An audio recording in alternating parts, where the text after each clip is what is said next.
ಎಲ್ಲರಿಗೂ ನಮಸ್ಕಾರ. ಇವತ್ತು ನಾವು ವರುಣ್ ಸಂದೇಶ್ ಅವರ ಹೊಸ ಸಿನಿಮಾ ಕಾನ್ಸ್ಟೇಬಲ್ ಬಗ್ಗೆ ಮಾತನಾಡೋಣ.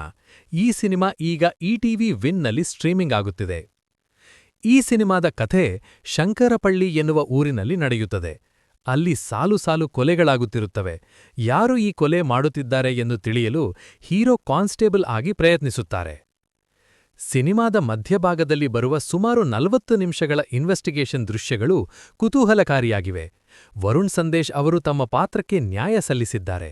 ಆದರೆ ಕಥೆ ಹಳೆಯ ಸಿನಿಮಾಗಳನ್ನು ನೆನಪಿಸುತ್ತದೆ.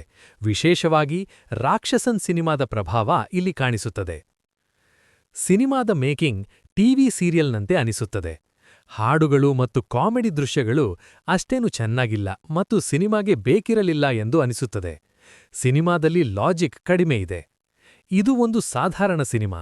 ಫ್ರೀ ಟೈಮ್ ಇದ್ರೆ ಒಮ್ಮೆ ನೋಡಬಹುದು. ನಿಮಗೆ ಈ ವಿಡಿಯೋ ಇಷ್ಟವಾದರೆ ಲೈಕ್ ಮಾಡಿ ಮತ್ತು ಹೆಚ್ಚಿನ ವಿಮರ್ಶೆಗಳಿಗಾಗಿ ಸಬ್ಸ್ಕ್ರೈಬ್ ಮಾಡಿ.